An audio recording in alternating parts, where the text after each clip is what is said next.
my running has always been based with my spirituality. It also is based on just the feel good endorphins, but I was doing a lot of running after college, but not long, not far. I've done the half marathon, and I thought that was the longest, baddest thing I could do. I did a few half marathons, and I had a rough year in 2018, the fall of 2018. I'd been taking care of my mom and noticed she was getting sicker, and um, I had to put her in a nursing home. I lost my coach, the head coach of the cross country team I worked with. We lost our medicine man, and as the year was winding down, I knew that 2019 had to do something different. I had to do something different to feed that self, or else I was going to fall into bad habits. And I just joined the National Guard, and I knew the time was on my hands for my mom too, that she wasn't going to be around very long. Um, I showed up to drill and broke the current record for the shuttle run, and I got interviewed by the battalion commander, and he was like, "Hey, you want to do the marathon team?" And I thought, that's crazy. Why would I do a marathon? That's too far. And he's like, "Well, you just gotta you do a marathon, and we put you in contact with the person, and you can try out for the all National Guard marathon team." And I just thought, that's crazy. But you know what? There's an opportunity right here knocking at my door to try a marathon. I should try to do a marathon. And I knew that I was going to be sent off to basic training, and I knew that I wasn't going to run as much. So I decided to buckle down and start training. Actually, about 2 months before my marathon, I had signed up for, and I didn't know what to expect. I had an idea of what pace I was going to run. I was hoping to run 6:30 pace per mile, and I was training at like 6:15, 6:30 on mile repeats and 5K repeats, aiming for that pace.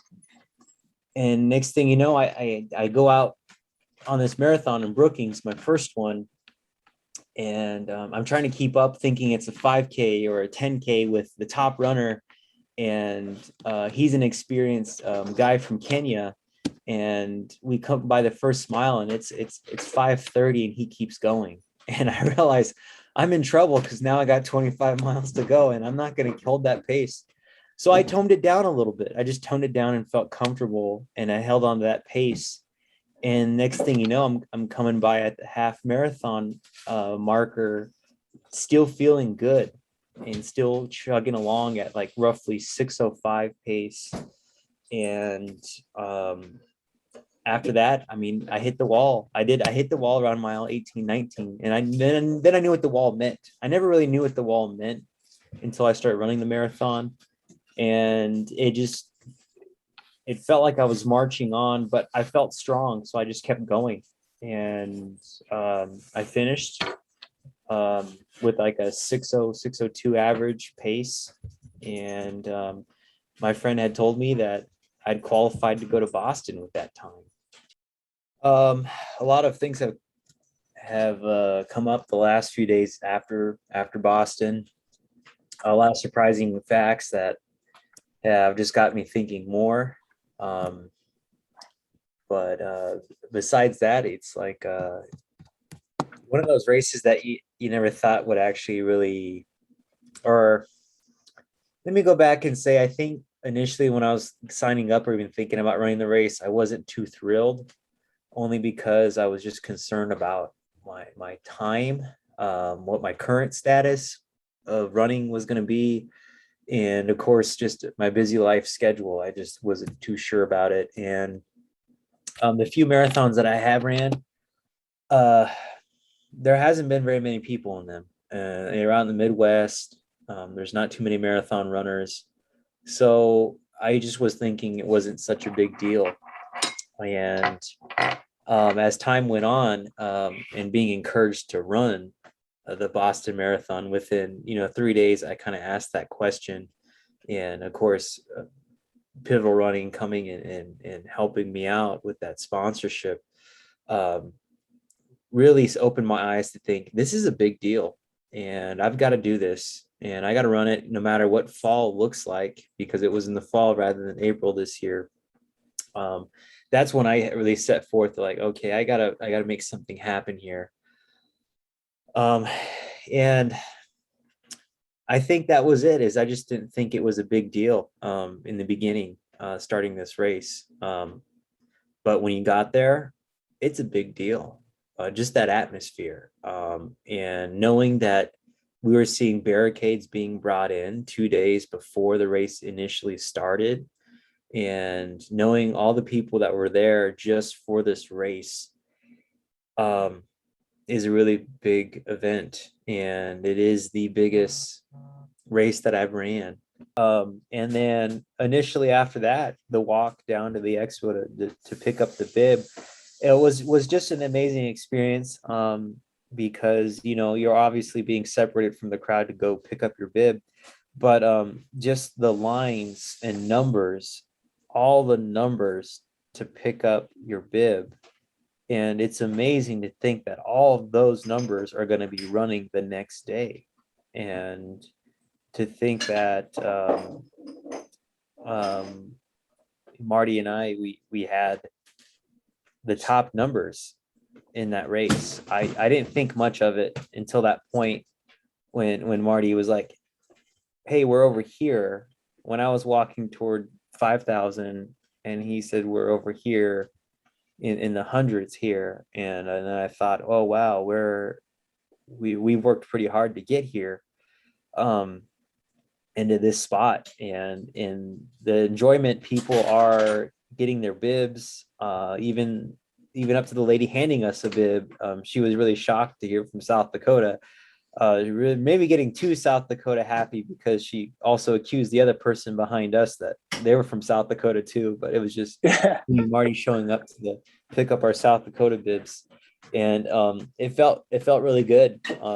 We're a small state, and a small group of people, and people are kind of excited because we're not from a very large state that's always coming up to the booth to pick up their bibs. Yeah, I mean, being there in the present, it was just like I said, the first thing I noticed is the streets shutting down, and then I thought, wow, this is a large event.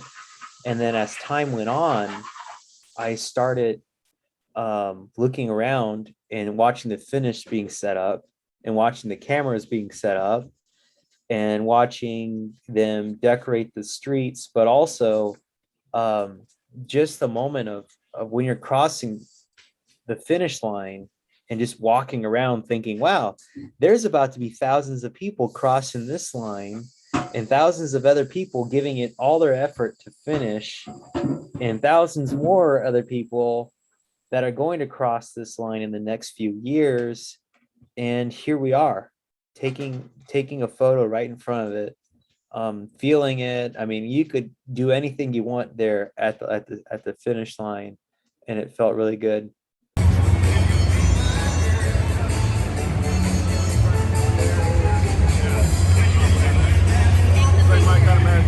That's right.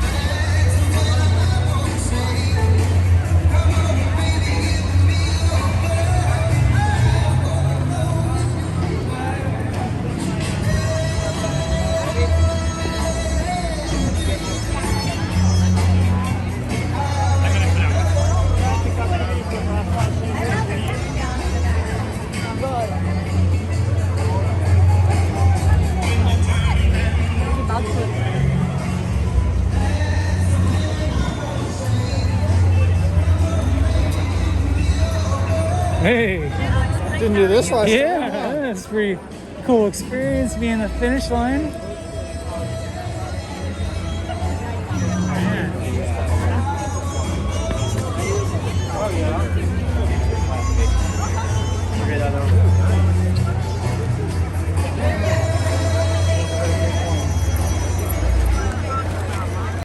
So Wings of America, they're promote Native American running and youth running. They're really, I mean, they're everywhere throughout the nation, but it seems like they're real more prevalent in the Southwest. I met Dustin years ago. I outreached to him, and I ran a couple races with Wings of America attached to my name when I ran track. I'd run open track races, and he said, "Hey, Dustin, can I use Wings of America?" And he said, "Sure, I'll send you stuff." Just maybe throughout time, I got busy with work. I wasn't running track races, and I no longer outreach to him. That's kind of my fault for doing that.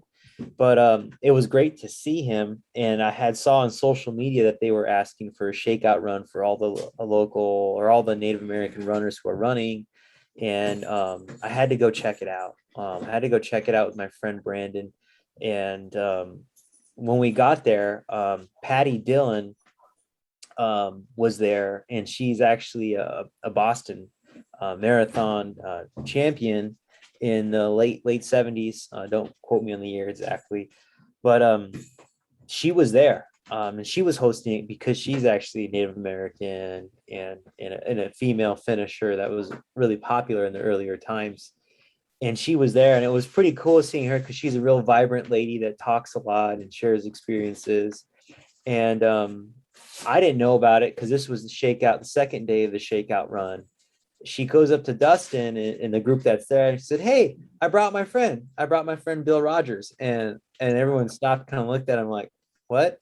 And sure enough, there's Bill Rogers there, kind of waving everybody with his thumbs up, and I'm just like, "Oh, wow!" Like that, And me, I'm still kind of fairly new to the marathon world and stuff, and I was just like, I've heard that name before. Who have I heard this name? And I pulled out my phone and looked, and I was like, oh my gosh, like this guy's the deal. This guy's cool. Like, and they were like, he's gonna join us on our shakeout run. And all I think about is, wow, I get to run with the Boston champions right here. And we were only going, I don't know, we were maybe 8 minute pace or something like that. But it was great. It was just great to talk to other runners. Patty's wife was, or husband was there, and he had a lot to talk, and me and him talked, and then there's a lot of other new people that were from different nations. Like I said, we got to talk a little bit and talk about home for a little bit. So it was really that was probably one of my favorite parts of the Boston Marathon. Wasn't the marathon itself. It was just meeting up with them, and just happening to meet Bill Rogers. So yeah, we got there early. We didn't know, we were trying a new approach rather than taking the bus. We walked quite a while to get there to the start line and uphill, and we got there a little early. They checked us in, and a small group of people, but a nice group of people there setting up, and we got to use the porta potties for everyone else, so that's always good. Got some extra water. Throwaway clothes is something new to me, so I was like, okay, the clothes I'm having on, I'm gonna donate them, and I guess it's a thing people do, and I'm not used to that. And as we're there getting warmed up near the corner, they won't let us around the corner to see the professionals start, but we can hear them. We can hear their names being called and where they're from. And it was really cool to think, wow, just over on the top of that hill, they're all starting their professional race. Like, this is stuff that maybe I'd be at home watching right now, or like this would be something that I'd be hearing and going on right now. And then I noticed all the news coverage that they were just, they were interviewing other runners about why they were there. And I noticed this news crew was packing up, and they were kind of walking toward me, and then they kind of set up the camera right where I was near standing. And I just asked them, hey, where are you guys from? And they were just like, oh, the New York Times. And I'm like, wow, that's neat. And then they said, wait, where are you from? In South Dakota. And it's like the guy's eyes kind of lit up. He's like, wow, like, you're all the way out here. Can we talk to you? And I said, yeah, you can talk to me. So that's how that interview happened, and they just told me to stand right there. And I made sure I kept my hands behind my back because I like to talk with my hands, and I held them behind my back so I didn't talk too much. But it was a great conversation. And, in that news clip, they only took a little bit out of the whole conversation. We probably had a good 15-20 minute conversation. But it was great. And then after that, Um, we started moving up toward the line. And at that point, the first bus showed up, dropping off some runners. And as we're sitting there getting everything on, getting warmed up a little bit, I noticed that there was people behind me, some people lining up behind me, and I'm up to the front. So I'm like, okay, well, this is good. And then I keep looking back, and more people just keep showing up. And the music's going on. I'm like, wow, this is another realization that this is a big race. This is a big wave. This first initial wave is huge. It is nothing like I've experienced running, the Boston or running Lincoln or Omaha, anything like that. So yeah, I'm just like looking up, and then they let us move forward the line, and the cameras are looking all around us at us, and everyone's kind of hyped, and there's the news reporter there talking, and initially that's when they tell us to step to the line, and then the gun goes off, and it's like everybody's kind of rubbing elbows, but then you see just all different types of speeds of people moving back and forth and shifting. And you notice some people, and you're just so excited, and I kept looking at my watch like, all right, don't go fast, don't go fast, don't go fast, because I really wanted to go fast, but I was like, no, I'm here. Started running around mile 2, 3. I had an inflamed Achilles and Achilles problem weeks before. I started feeling it, and I was starting to get worried. But even then, when you're running, there's a lot of people coming out of the trees that, maybe they missed the porta potty, so they came out of the trees. There were other people that they came out. I hate to say, think they dropped out, but they look like they dropped out. They look like they were done in the very beginning.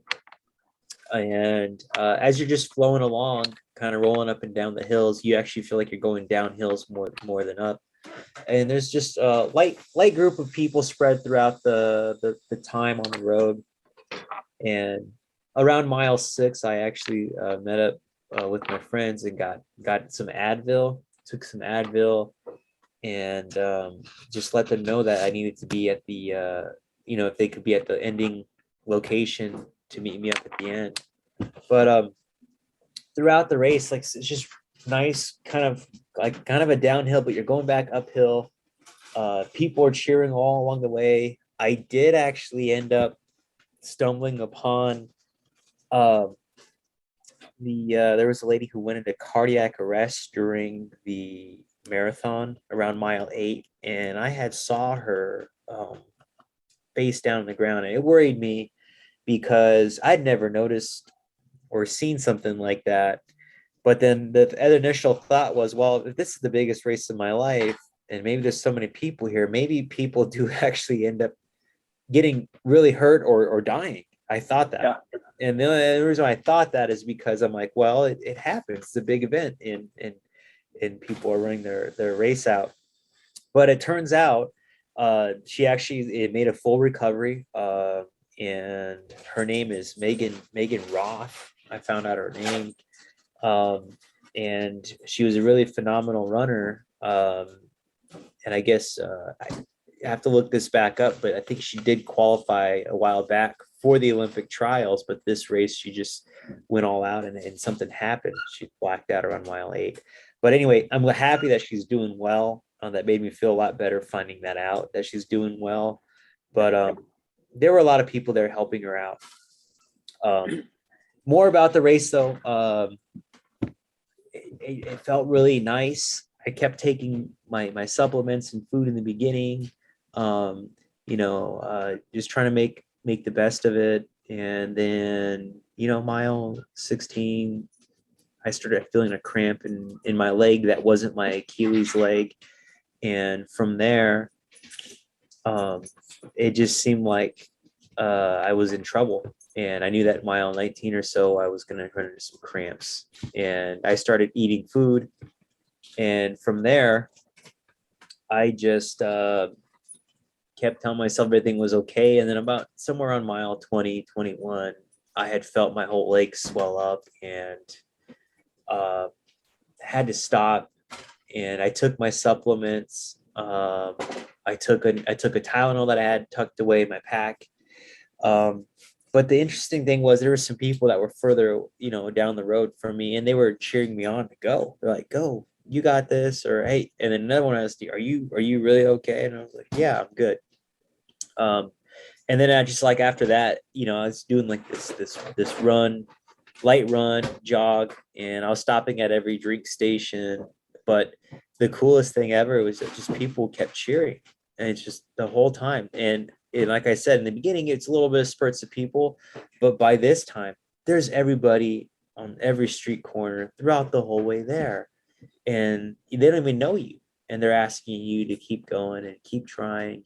And I just thought I got to keep pushing and keep going through. And nothing was going to stop me unless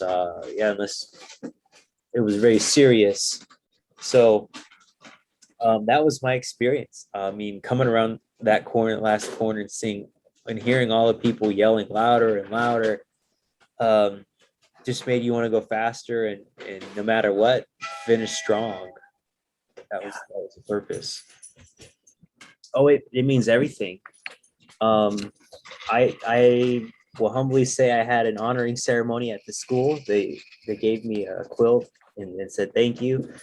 But one of the elders stood up and he was like, "You show us that our tribe belongs in Boston, that we belong to run the race." And that's also what I like to think, that the veterans that are out there running, that are out there training, and people in South Dakota, and even all the other educators out there, like your hard work pays off.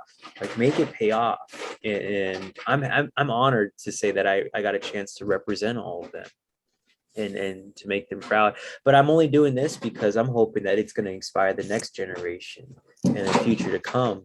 It's not about me, it's about the people we serve, and that's everybody and anyone, including, like I said, my nation, but I also serve South Dakota and all the veterans out there. And Marty, like I said, I don't know what it would have been like if we didn't go together. Like, I don't understand. I just can't imagine. It would have been whole different paths, and planning would have been different. And I think definitely us working together really made it a successful trip.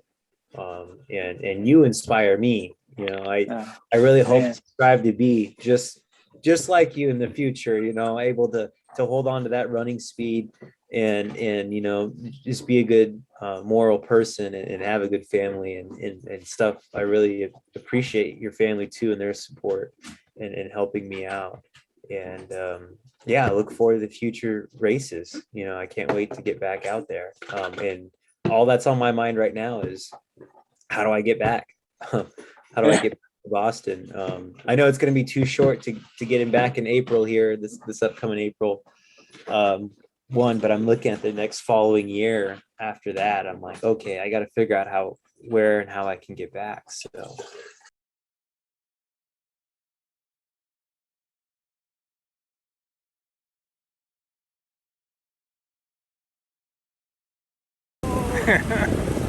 All right, final run of the day. This happened. It's a good day. Ooh.